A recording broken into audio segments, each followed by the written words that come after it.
Everybody hear me? Good? Okay.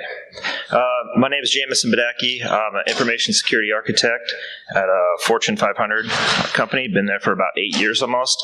Before that, I was a senior engineer at a Fortune 100 tech firm. This is my first time presenting at Derbycon, so I'm pretty excited about that. Thank you for your thunderous applause.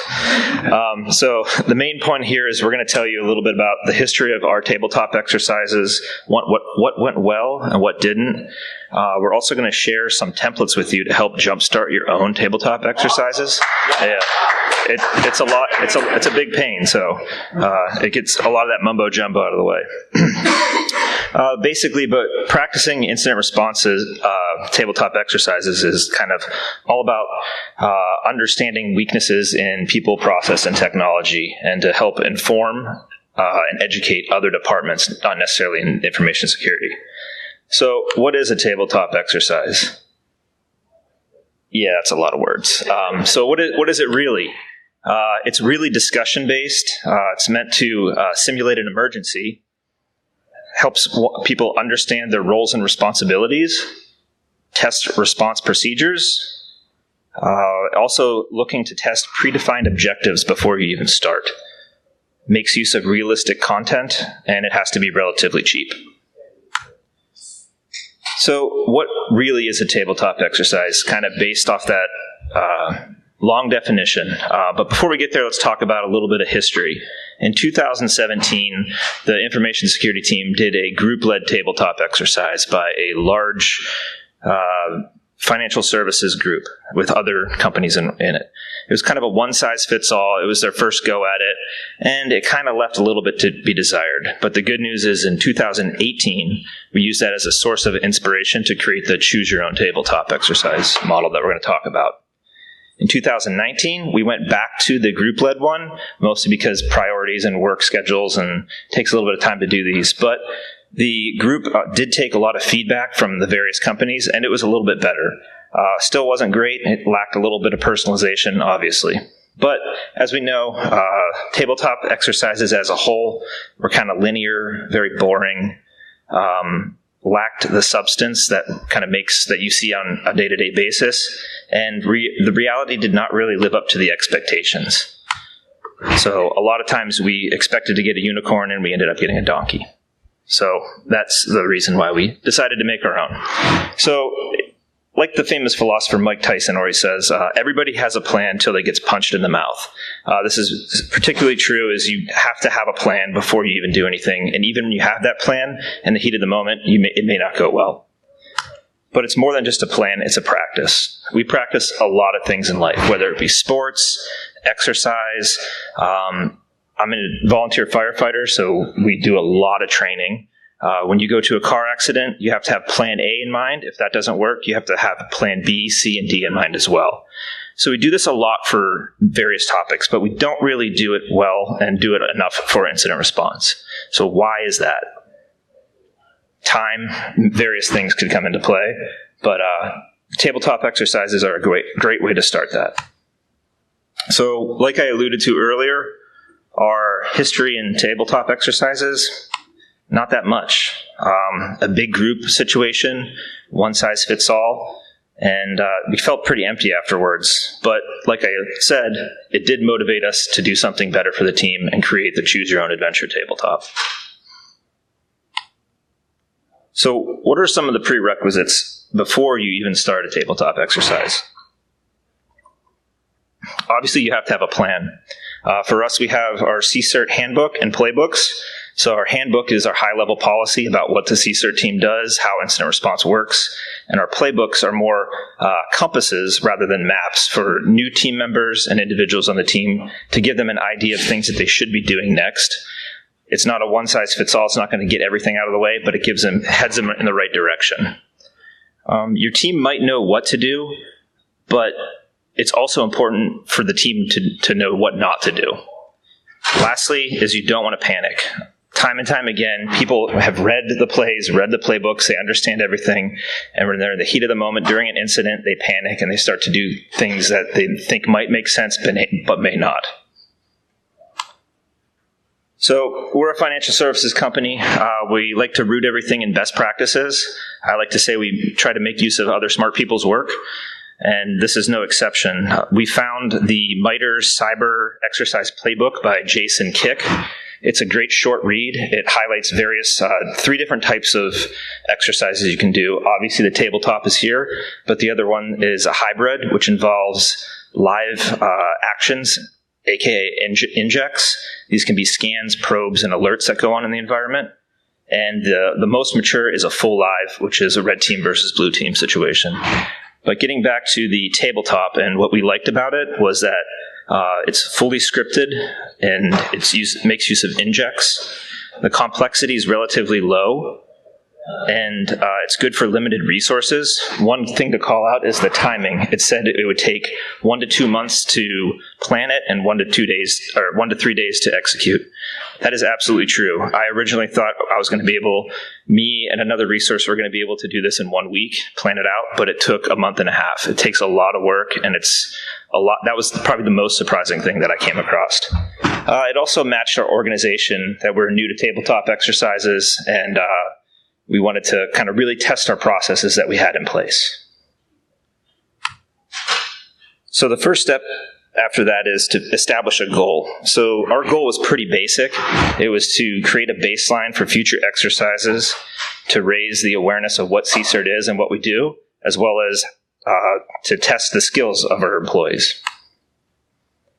Objectives, as you can see, identify strengths and weaknesses, assess our IR reporting. So this is a key one here. At the time, our incident response platform was new. This is the way we keep track of all of our incidents, and it was very new to the team. We wanted to be able to measure communication, as well as identify any sources of data gaps that we may have. Think about these when you're creating your scenarios as well. They're called pain points, and if you're picking on a certain area, you may want to think about it and then help bring it to light. And we also wanted to train the effectiveness of our internal training, of how we onboard new employees. Are they understanding how things work? People involved, there's a long list. A couple that I'd like to pick out here is crisis prevention management. That's kind of the notion of partner with somebody in a different area of the company that either has done this before or has a unique perspective. For us, the crisis prevention management team, they do tabletop exercises quite a bit. They're not cybersecurity related. They're more active shooter, bomb threat related. So they have a little bit of experience in this. I would also say to have 3 to 4 scribes during the process, just dedicated scribes. They are there to take notes of things that happen, and that you really got to key them in to where the decisions are going to be made, and they can take really good notes, and that helps out quite a bit. Lastly, make sure strategic communications and physical security, in our case, are there, because we decided to pick on them a bit. We had our tabletop involve physical security as well as communications, and ironically enough, we didn't invite anybody from strategic communications until a couple days before the exercise. It's kind of a miss on our side. Lastly, 2 people should run and host the tabletop exercise. So in our situation, it was myself and my colleague. We kind of created the tabletop scenario, so we knew about it, so it would be unfair for us to participate. But these 2 hosts do not participate at all. So when we get into the adventure build-out, there's some main points that we're going to talk about coming up. We're going to talk about those pain points. These really help you make your scenario. The operational environment, these are pretty basic. Room setup, make sure everybody can hear everybody, make sure there's enough seats, make sure everybody sees everything, projectors, things like that. Some of the core ingredients for the tabletop, this is kind of when you get into the PM area and a lot of that mumbo-jumbo I was referring to earlier. And then lastly, we created this notion of alternative realities. They were, if you make a good decision, you'll get a hint, or you will be told some information that helps you along in your investigation. Whereas if you make a bad choice, you may cause more work for yourself, and you may not get that hint. So pain points were pretty simple. We wanted to root them in data or facts, so we wanted to use real-world hacks that were going on in the industry or anything. At the time, I believe it was social media takeovers in 2017 of entertainment companies, as well as any previous incidents that may have popped up during the past. For us, it was a production site being affected by an outage. Also, you want to mix in feelings or perceptions. So think business nightmares. What are some of the things that will be very detrimental to your company? For us, it was a new one. It was maybe the news media finds out that the company's been owned. How would we react to that? That made a lot of people pretty squeamish. And lastly, push past the limits of comfort. That's one example, but also incorporate physical security. You may not be getting all the data that you can get, and this would be a good opportunity to highlight that and show, hey, if this data was available, we'd be able to get to the solution quicker. Operational environment, like I alluded to, room layout, play nice with others, follow the rules, do your part. These are some other key aspects that we talked about before we started. We specifically said the incident response platform is operational and ready to use. The team can and should make use of any CCERT playbooks or handbooks. Normal team facilities are available. This is a very important one too. Questions can be answered of the hosts of the tabletop, but not all questions may be answered. Two of the senior CCERT resources were off-site at a work event and not easily accessible. You can mix this up however you want. You can say the CISO is not available at the time, so you'll have to operate without them, or the second line manager is not available, so you have to operate without them. And also, most importantly, anyone available can be involved. So you can pick up the phone and call somebody in IT operations if you have a question, and they can help you out. And we actually pre-selected some people and gave them some information just in case if they were to call. So into those core ingredients, some of the paperwork things, rooted in best practice, the MITRE best practice, even some NIST, even though it's more DR tabletop exercise, but there's still some value there. The charter, this is kind of the main document. It really lays out your background, purpose, objectives, participants, and any project milestones. The next thing to do is create an outline of the scenario and then build that into a script. And then from that script, you create a flow diagram, which we'll show next, and that will really kind of highlight some of the key points where those alternate realities can come into play, where good information or bad information can come in, and really kind of key those scribes into those points to take really good notes. Hot wash is kind of a simple way to ask repetitive questions during various aspects of the exercise. So some of these questions are, what action did you take? What core InfoSec principles are being affected? Confidentiality, integrity, or availability? What other teams did you get involved at this point? What do you do next? This is a great way to get the thought that's going on and all the people that are participating out and onto paper, and the scribes can really kind of pick up on those too. Lastly is follow-up. So a survey is another good one. If I've learned one thing from taking classes in the volunteer fire department is do a quick survey on paper, 5 questions, 1 open-ended question, and get it to them and collect it before they leave. Don't let them leave until you get that, otherwise you won't get the information. Another good thing is the after-action report. We kind of broke it down as one after-action report for the larger group and a subset for the InfoSec team, as well as any lessons learned. So the lessons learned are really crucial for making yourself better. The other thing that we wanted to try to attempt was create an exercise application, if you will. Nothing crazy, but not PowerPoint. We kind of wanted to really kill the notion of using the PowerPoint because we felt at the time that that's what was driving a lot of the linear thinking that we had. So once again, the alternate realities, good choices lead to bonus, bad choices lead to potentially punishment or more work. Once again, really kind of tell the scribes where these are going to be, and the adventure map that you'll see next will really show those and highlight them and tune them into it. So the adventure map, it's quite simple. Not sure how well you can read it. Once again, this is all part of the template that you'll be able to get, as well as slides if necessary. So you create your outline, you make this flow chart. It's critical to show the points where you anticipate any of those realities and really tune the scribes into. So you can, at the start, you can have your backstory. You can have a typical day. It's 9 o'clock in the morning. An alert comes in, and they take the alert, do something with it. Then somebody comes in and says, hey, from the marketing team, there's a real incident going on. I need you to investigate this. And then the question can come up, did they follow the proper chain of command? If they did yes, you can see that it goes up. No, they didn't. And if they did yes, the incident management team would be involved. And this is a way you can bring other teams into it to give a briefing of what they do, what's their role. If they don't, that comes in at the end anyways, and it's known that they missed it, but they still have the chance to give their input to the other team and tell them what's going on. The Adventure app, it's really simple. It's just basic HTML. Super simple, super quick to use. We've actually figured out a way to do this in PowerPoint now too, which kind of defeats the purpose of killing PowerPoint, but this was easy for me and an intern to get a handle on. As you can see, kind of layout, the day, the day starts, the SOC begins to be stood up, they get a notification, you can make it interactive, you can give them a handout, here comes the notification, it's a lot of the things that we see on a day-to-day basis. You can ask some of those hot wash questions, what steps did you take, what are you doing next? Then as the story progresses, you can see the InfoSec team receives notice from a senior marketing specialist, and they begin to investigate the problem.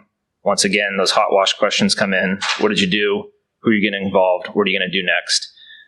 During that questioning, they said, well, it looks like this is a potential incident, so we're going to follow the chain of command, which is a really basic thing in the high-level policy. You get the question, did they follow the proper chain of command? And it turns out to be a yes.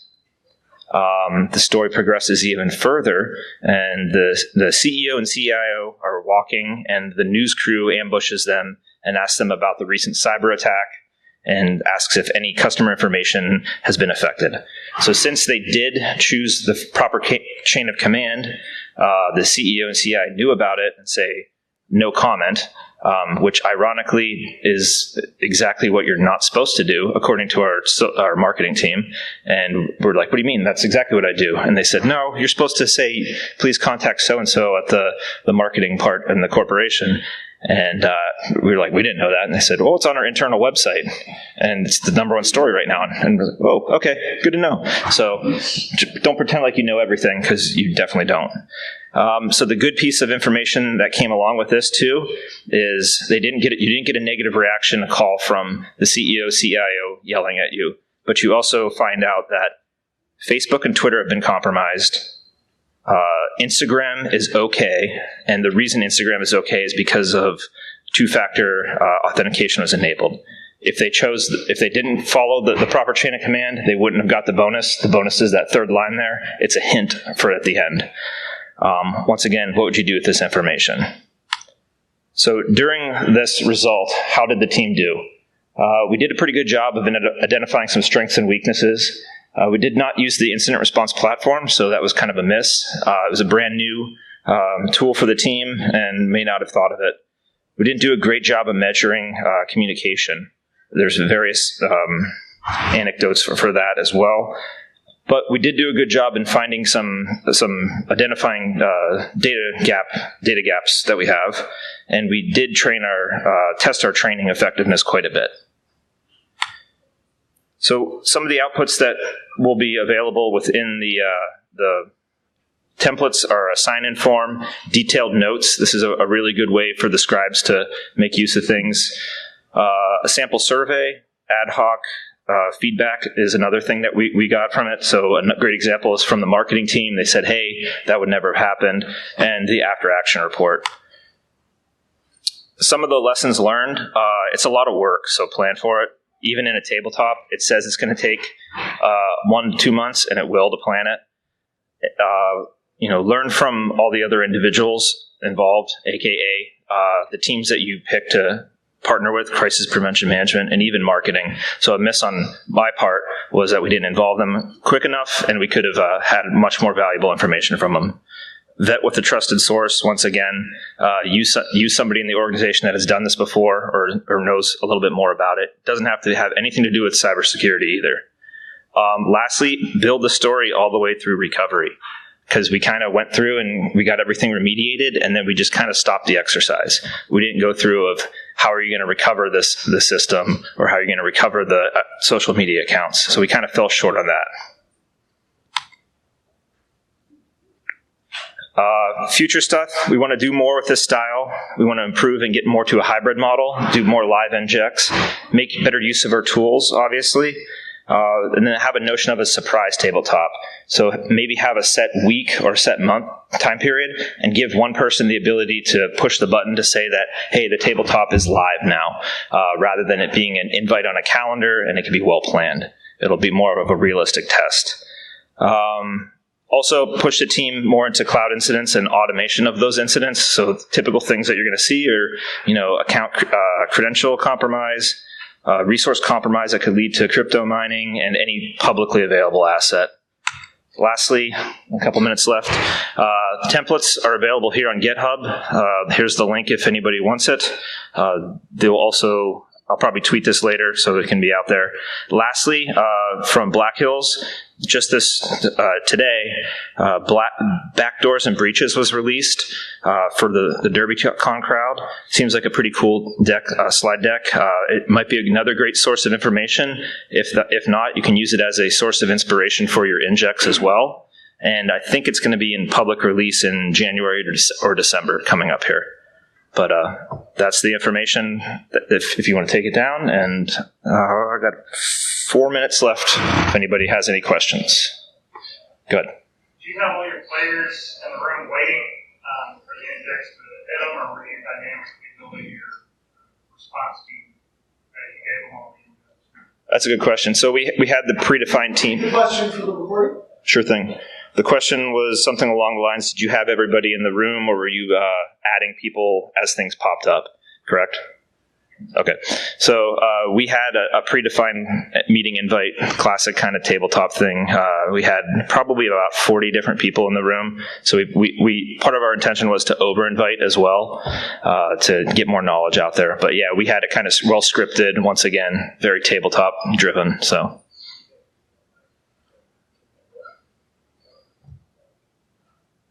All right.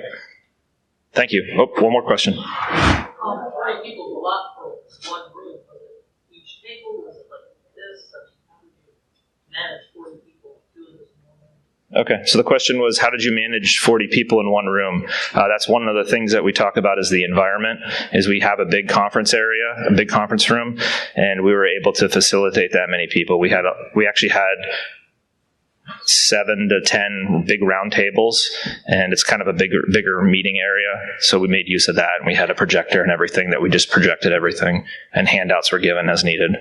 So that's another thing to think about is the list is going to grow. We originally started with maybe 30, maybe 25 to 30, and then it grew to 40 plus because people would invite people. So you have to take into account for that as well.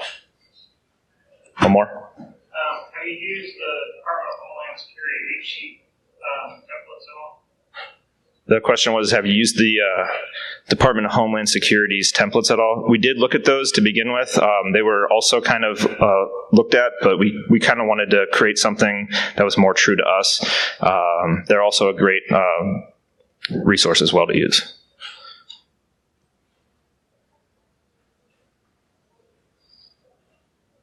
All right. Thank you.